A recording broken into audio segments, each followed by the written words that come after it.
Chers amis, bonjour et joie nouvelle de se retrouver sur les ondes de la 100.3. Il est 8h00 dans le studio de Christ Radio. Nous sommes le 12 octobre 2021. Nous sommes en présence de notre sœur MC qui est là parmi nous. Sa Bible est ouverte, son cahier est ouvert. Je sens que vraiment ça va bouger. Alors nous sommes dans, je vous rappelle, on essaye de voir comment méditer les Saintes Écritures. Il faut que nous les catholiques, nous puissions apprendre à méditer un texte biblique.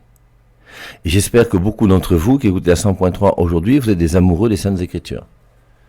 C'est très important. On voit donc dans le commentaire de l'évangile de Luc, je vous rappelle, avec l'annonciation, la visitation, et dans Luc chapitre 2, que Marie gardait ses paroles dans son cœur. Or les paroles, même si elles sont données premièrement par l'Église, sont aussi présentes dans la Bible. Et la Bible est le livre saint par excellence. Alors, on ne devrait pas passer une journée sans ouvrir la Bible. Et il faut s'habituer. Alors quelquefois c'est un travail, ça demande même de la volonté. Quand une femme va faire son marché tous les matins, ou quand elle va acheter ses tomates à 5 heures pour les vendre dans la journée, tout, un élève qui va en classe, c'est du travail. Un pater qui va au boulot, c'est du travail.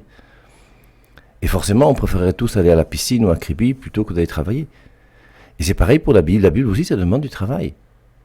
Quand je vous dis, avant de commencer la radio, j'ai lu la Bible en entier, en lisant 4 chapitres par jour en un an, il y a des jours où tu avais un peu de retard, tu es obligé de reprendre ton retard, tu te programmais, pour essayer d'être exigeant avec le programme que tu t'es fait. Et pour chacun d'entre nous, c'est important. Alors on a la chance d'avoir MC qui est parmi nous et qui nous avait déjà, la dernière fois lors de son passage, montré comment on pouvait méditer à partir d'un modèle qu'elle appelait Aura, O-R-A, observer, réfléchir, agir. Et on a vu donc l'autre jour, dans Marc, c'était chapitre 4, je crois, la tempête apaisée. Et on a décidé de prendre un autre passage biblique avec vous pour essayer de vous apprendre toujours davantage, ou de nous apprendre, parce qu'on apprend toujours, à méditer les Saintes Écritures. Et à chaque fois que tu médites un texte, tu apprends toujours quelque chose de nouveau. Alors on avait dit qu'on ferait aujourd'hui avec vous Jean 5, le passage où il y a le paralytique à la piscine de Bethsata. Eh bien, nous laissons la parole à MC, et puis on va attaquer cette méditation de Jean 5. MC, bonjour. Bonjour mon père, bonjour à vous chers auditeurs. Nous voilà là pour continuer, n'est-ce pas, cette étude sur l'étude biblique avec des cas pratiques. Voici, nous en sommes au deuxième cas pratique, celui que nous allons découvrir. D'ailleurs, c'est un texte bien connu de chacun de vous, mais nous allons essayer, autant que faire se peut, de creuser, d'aller en profondeur des choses, non ? Comme on a dit, pour comprendre les faits, les gestes, les paroles des différents personnages qui sont mis en scène dans ce passage, cet extrait que nous n'allons pas tarder à découvrir. Et sans plus tarder, je passe la parole au Père, mon Père, pour la lecture. Il n'y a pas de souci, allons-y. Nous écoutons. Jean chapitre 5, je vous lis dans la traduction de la Bible des peuples. Après cela, il y eut une fête des Juifs. Et Jésus monta à Jérusalem. À Jérusalem, près de la porte des brebis, il y a une piscine appelée en hébreu Bethesda. Elle a 5 rangées d'arcades, et sous les arcades était étendue une quantité de malades, avec des aveugles, des boiteux et des paralysés. Tous attendaient que l'eau bouge, car de temps en temps, un ange du Seigneur descendait dans la piscine et faisait bouillonner l'eau. Lorsque l'eau avait été agitée, le premier qui descendait était guéri, quelle que soit sa maladie. Il y avait donc là un homme qui était infirme depuis 38 ans. Jésus le voit étendu. Quand il apprend que l'homme est là depuis fort longtemps, il lui dit « Veux-tu guérir ?» L'infirme lui répond « Seigneur, je n'ai personne pour me jeter dans la piscine aussitôt que l'eau a été agitée. Et avant que j'y aille, un autre est déjà descendu. » Jésus lui dit alors « Lève-toi, prends ton brancard et marche. » Au même moment, l'homme est guéri. Il prend son brancard et il marche. Mais c'était un jour de sabbat, et les Juifs dirent à celui qui avait été guéri, « C'est le sabbat, tu ne peux pas transporter ton brancard. » Il leur répondit, « Celui qui m'a guéri m'a dit d'emporter mon brancard et de marcher. » Ils lui demandèrent donc, « Mais qui est cet homme qui t'a dit, va, emporte-le » L'homme qui avait été guéri ne le savait pas, car Jésus avait disparu dans la foule. Plus tard, cependant, Jésus le rencontre dans le temple et lui dit, « Te voilà guéri, ne pêche plus, car il pourrait t'arriver bien pire. » L'homme alla donc dire aux Juifs que c'était Jésus qui l'avait guéri, et les Juifs s'indignèrent contre Jésus parce qu'il avait fait cela le jour du sabbat. Mais Jésus leur dit, « Mon Père est encore au travail, alors moi je travaille aussi. » Ainsi, Jésus ne se contentait pas de violer la loi du sabbat, mais encore il appelait Dieu son propre Père, se faisant ainsi l'égal de Dieu. Avec cela, les Juifs avaient bien plus envie de le tuer. Merci mon père. Je ne ferai pas une deuxième lecture parce qu'on voulait également gagner en temps. Et on n'a pas fait également la prière d'introduction. Vous savez que nous commençons toujours toutes choses, n'est-ce pas, en nous mettant en présence de Dieu pour l'adorer, pour l'écouter. Donc ça c'est implicite, je ne reviens pas dessus. Et c'est déjà, je crois que c'est déjà un acquis pour nous tous. Et nous allons immédiatement, bon, ça suppose aussi que moi qui conduis l'étude biblique, j'ai d'abord préparé, j'ai déjà préparé l'étude biblique, c'est-à-dire que j'ai fait d'abord moi l'étude biblique, n'est-ce pas, personnellement, avant que de venir conduire l'étude biblique avec les autres, en famille, comme nous voulons. L'objectif, on le répète encore, c'est que nous puissions être ces cellules de prière, ces maisons de prière, ces cellules de vie, n'est-ce pas, dans nos quartiers, que nous puissions vraiment partager les Saintes Écritures et entendre la voix de Dieu nous parler en famille. Voilà l'objectif, évidemment, également au plan individuel, parce que Dieu voudrait avoir une relation personnelle avec moi, non pas avec le groupe, mais dans le groupe, il peut parler à chacun, Dieu et moi et lui. Voilà, en clair, les deux objectifs qui se complètent. Bon, alors, nous allons donc commencer, chers auditeurs, avec notre aura, que je rappelle, aura, observer, réfléchir, et réfléchir à agir, pour que nous puissions croître, n'est-ce pas, non seulement dans la connaissance de ce Dieu-là, de qui nous nous réclamons, mais et surtout pour nous laisser transformer par la parole de vie que nous écoutons. Voilà l'objectif, n'est-ce pas, premier d'ailleurs. Vous connaîtrez la vérité nous affranchira, et toute parole est inspirée, nous l'avons déjà rappelé. Donc ça, ce sont également des acquis et qui sous-tendent l'étude biblique. Voilà. Alors, mon père, observons quelque peu le texte, pas des petites questions, quels sont les personnages, et voyons déjà le contexte. Mon père, je vous laisse un peu restituer le contexte, déjà ce qui s'est passé précédemment au chapitre 4, n'est-ce pas?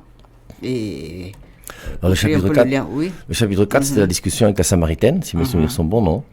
Et puis, tout le chapitre 4, même c'est la Samaritaine, jusqu'à la fin. Et à la fin du chapitre 4, on voit comment la Samaritaine va convertir tout le village à Jésus-Christ. C'est ça, non? Il y a quand même quelque chose. Vas-y, ajoute. Il y a la guérison, le fils du fonctionnaire, là. Ah, voilà, c'est ça que j'ai oublié, juste après, là, voilà. Oui, juste après la Samaritaine. Voilà, juste après la Samaritaine, avant Jean 5. La guérison du fils d'un fonctionnaire, qui était un fonctionnaire, si mes souvenirs sont bien, il était plutôt païen, non? Et puis, va, ton fils est bien vivant, Seigneur, venant, voilà. Voilà. Donc le fils a été guéri à distance. Le fils, dans d'autres textes précisent que vraiment ne vient pas, mais le Seigneur dit, ok, va. Selon que ta foi, n'est-ce pas? Et quand il va aller, et à peine, il n'aime pas encore rentrer, quand il demande à ces sujets-là, qu'ils lui disent que ton enfant est même déjà guéri, il dit, ah tiens, à quelle heure il était guéri? Donc au moment même où Jésus lui disait, va, ton enfant est guéri, l'enfant avait été guéri sur la parole et la foi de ces derniers-ci. Mon père, c'était pour comprendre un peu. Alors, et celui maintenant, resituons encore le contexte du chapitre 5, sinon comment ça se passe. Après cela, il va maintenant à Jérusalem, non? Et puis, voilà. Alors, on va pas prendre les fêtes juives, mais je crois qu'il y a au moins 3 grandes fêtes juives. Et c'est vrai que c'est des moments dans lesquels où le peuple se rendait à Jérusalem. Rappelez-vous Joseph et Marie qui vont partir, donc ils vont quitter Nazareth et qui vont mettre 3 jours pour descendre à Jérusalem. C'est 3 jours de marche, c'est quand même un pèlerinage qui... Et donc, il y avait des grandes fêtes à Jérusalem où on se retrouvait là-bas pour justement vivre ces fêtes juives. On se rappelle l'eunuque éthiopien dans Acte 8 qui était venu à Jérusalem pour adorer. Donc, après cela, il y a eu une fête des Juifs et Jésus monta à Jérusalem. Maintenant, il arrive à Jérusalem, alors, près de la porte des brebis. Alors, moi, j'ai eu la chance parce que je suis quand même allé 3 fois en Terre Sainte. Quand on a visité le temple de Jérusalem, en sortant, on est tombé justement sur cette piscine de Bethsata. Et il y a de l'archéologie qui montre aujourd'hui cette piscine de Bethsata. Et donc, c'est dans ce lieu-là que s'est retrouvé Jésus-Christ pour faire ce miracle. Alors, on voit dans ce passage, alors, c'est vrai qu'on parle, il y a beaucoup de gens qui sont là qu'on ne connaît pas, qui sont des aveugles, des boiteux, des malades. Et donc tous ces gens sont là, et comme disait notre père fondateur quand il commentait ce récit, il dit, habituellement quand on fait une communauté, c'est pour pouvoir rester ensemble, être fort et être soudés en vue d'un bien commun qu'on veut réaliser. Ça, c'est la communauté dans laquelle tu entres pour sortir le plus vite possible. Et tu veux sortir parce que tu veux guérir. Et tous ces gens sont là, malades, handicapés, autour de la piscine.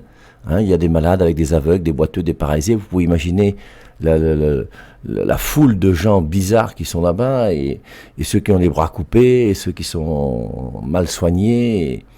Et ils attendent une seule chose, c'est que l'eau bouge. Il y a un truc bizarre, c'est que de temps en temps, il y a un ange qui vient, l'eau bouillonne. Et lorsque l'eau bouillonne, la première personne qui entre dans l'eau sort guérie. Alors on peut imaginer forcément qu'il peut y avoir une petite course entre les gens pour savoir quel est le premier qui va entrer. Ils sont même capables de donner un coup de coude ou un coup de poing pour dire que laisse-moi entrer avant toi. En tout cas, ça doit être une ambiance quand même assez particulière dans ce lieu de Bethsata. Et lorsque l'eau est agitée, le premier qui descendait était guéri, quelle que soit sa maladie. Cancer, sida, diabète, enfin on peut imaginer tout ce qu'on veut aujourd'hui, non? Covid, toutes ces choses-là. Le premier qui tombe dans l'eau sort guéri. Il y avait donc là un homme qui était infirme depuis 38 ans. Et parmi ces gens, on a l'impression que Jésus-Christ va regarder particulièrement cet homme qui est paralysé depuis 38 ans. Alors, je ne sais pas, moi, on peut l'imaginer paralysé. Alors, est-ce qu'il est paralysé d'un pied? Est-ce qu'il est complètement paralysé? Est-ce qu'il est allongé sur une natte? Mais en tout cas, c'est quand même quelqu'un qui, à mon avis, doit être bien paralysé, parce que s'il était un peu moins paralysé, il demanderait de l'argent à la porte, comme la plupart des gens qui sont paralysés. Lui, il doit avoir du mal à marcher, il doit avoir du mal à se déplacer. On l'imagine sur une natte, là, au bord de la piscine. On l'imagine même quelque part, puisqu'il a fait quand même 38 ans qu'il est paralysé, et Jésus le voit étendu quand il apprend que l'homme est là depuis fort longtemps.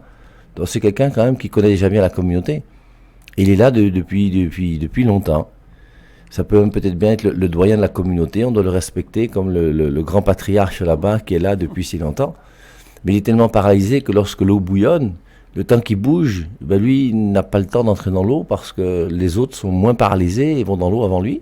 Et il est là, en attente, depuis des années, fort longtemps. Alors Jésus-Christ lui dit, veux-tu guérir? Et l'homme a cette réponse extraordinaire, Seigneur, je n'ai personne pour me jeter dans la piscine, aussitôt que l'eau a été agitée. Et avant que j'y aille, un autre est déjà descendu, ce qu'on disait tout à l'heure. Jésus dit, lève-toi, prends ton brancard et marche.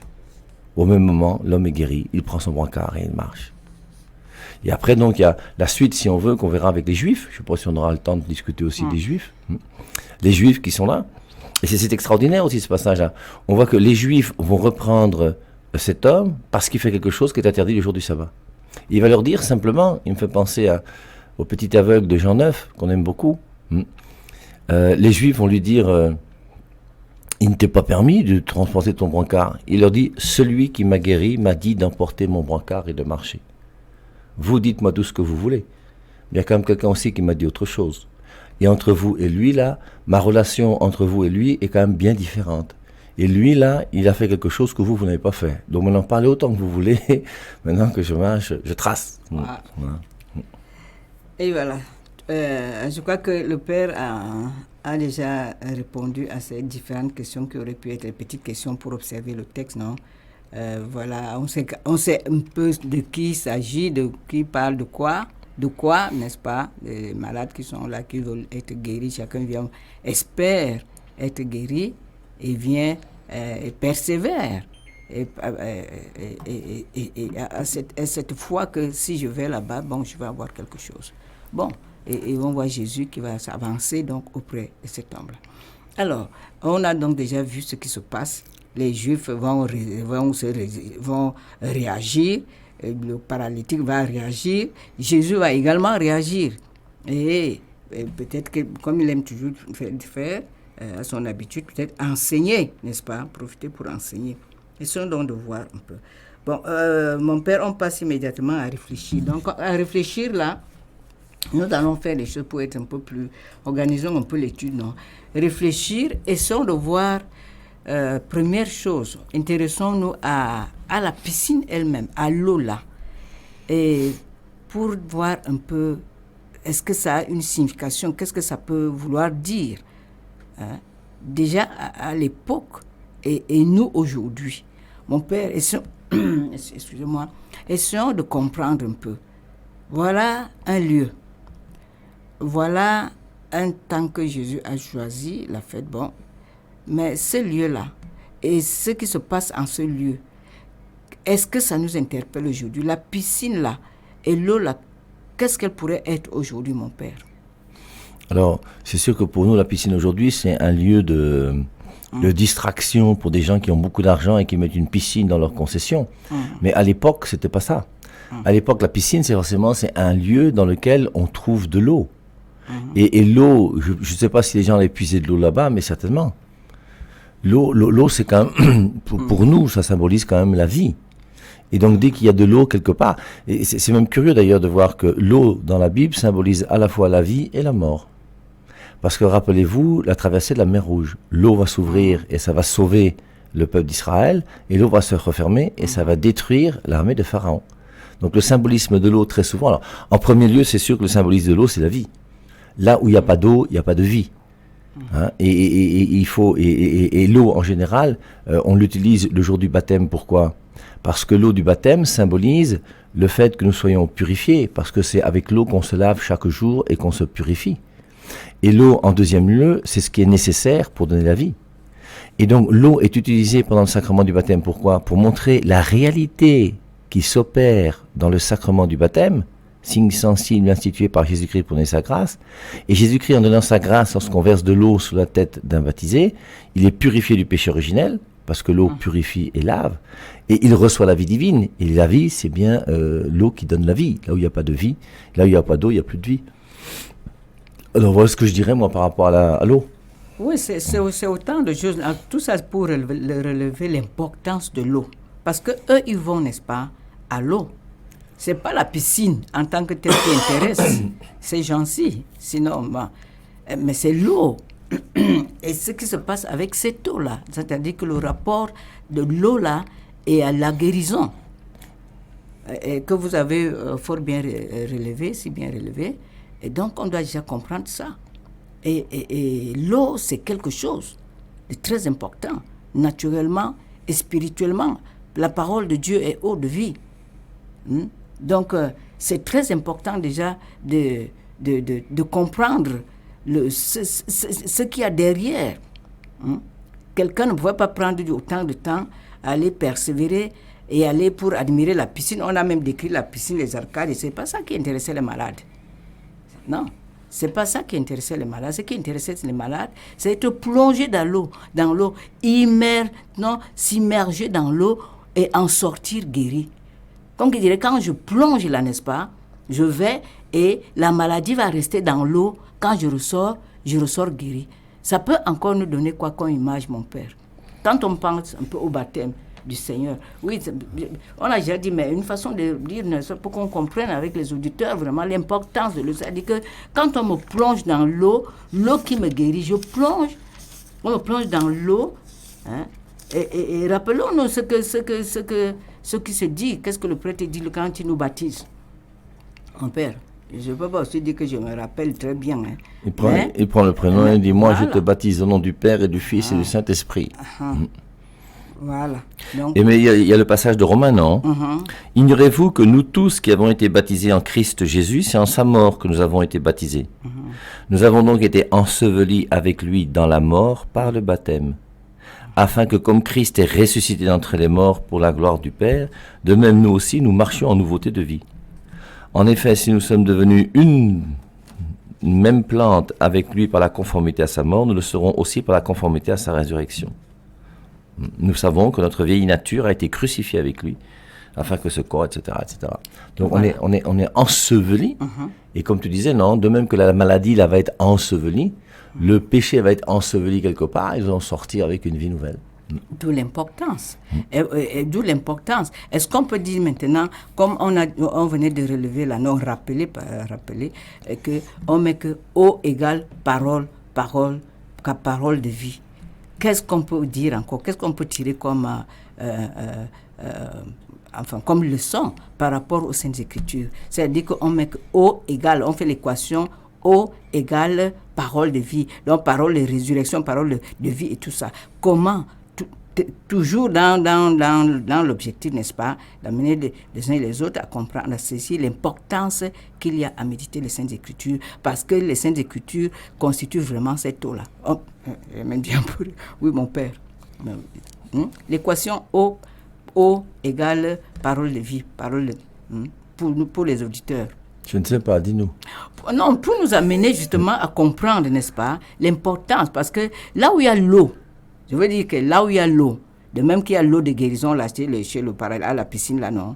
Nous avons un endroit également.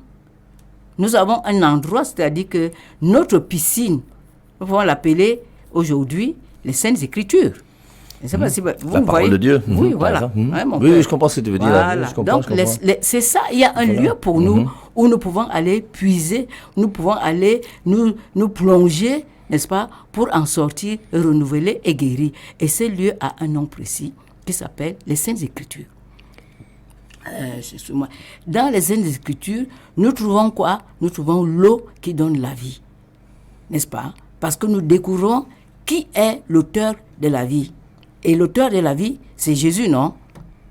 Donc, quand je me plonge, je me plonge dans la méditation, dans la lecture et la méditation, n'est-ce pas, des Saintes Écritures.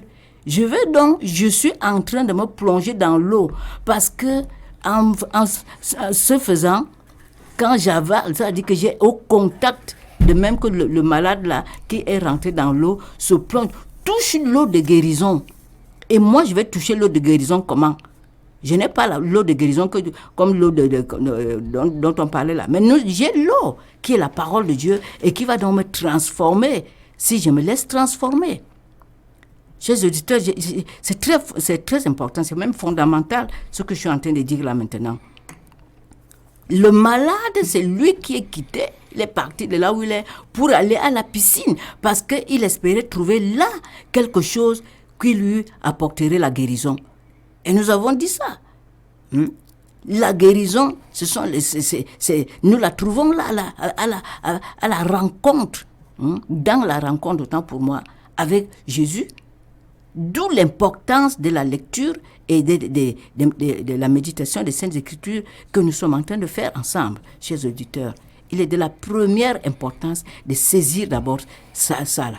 Sinon, comment je vais faire sans boire de l'eau? Si naturellement, je ne peux pas me passer de l'eau. Et que les gens ont bien compris, la sagesse même naturelle, populaire. L'eau, c'est la vie. Si l'eau est la vie au plan naturel, à plus forte raison, l'eau de vie qui est la parole de Dieu. Si donc je me prive de cette eau-là, je vais sécher, non, mon père? Ah, monsieur, non. Oui, c'est vrai. Ce qu'il faut qu'on comprenne, comme tu dis, c'est que ce malade, lui, a voulu trouver la guérison. Et pour trouver la guérison, lui, il a cette piscine de Bethesda. Nous qui sommes malades, là, si on veut trouver la guérison, on va trouver la guérison, notamment à travers la parole de Dieu. Quelque part, moi, j'ai envie de dire, notre piscine à nous aujourd'hui, c'est l'Église.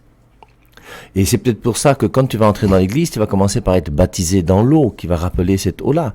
Et c'est l'église qui va donner à travers la parole de Dieu et les sacrements tous les moyens aujourd'hui qui vont te permettre de recevoir la vie en plénitude et d'une manière totale. Et cette église, là, aujourd'hui, elle n'est plus dans un lieu à Jérusalem. On n'a plus besoin de voyager pour aller à Jérusalem. On avait vu dans Jean chapitre 4, lorsqu'on avait parlé de l'adoration, que Dieu veut que l'adoration soit en esprit, en vérité. Il n'y a plus Jérusalem qui est le lieu de l'adoration. Aujourd'hui, il n'y a plus Bethsata qui est le lieu de la guérison. Le lieu de la guérison, maintenant, c'est ma rencontre avec Jésus-Christ et tous les moyens que Jésus-Christ... D'ailleurs, il y a même des sacrements qu'on appelle les sacrements de guérison. Et les sacrements sont aussi des remèdes pour nous aider. Comme la piscine va être un remède pour ce paralytique.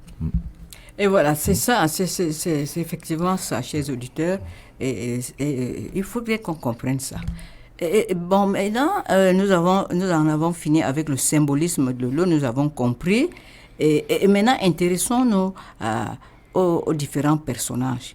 Voyons un peu le paralytique. Commençons par le paralytique. Donc, avec le dialogue entre lui et Jésus. Non, intéressons-nous aux deux, les deux à la fois quand même, parce qu'ils sont indissociables.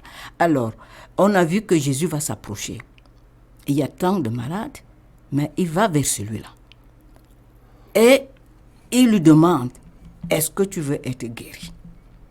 Mon père, vraiment, est-ce que cette question même n'est pas... C'est vrai que c'est quand même extraordinaire, non? Jésus là même, il est comment, non? Mais c'est parce que c'est vraiment la question par excellence. Le gars attend depuis des années et des années au bord de l'eau.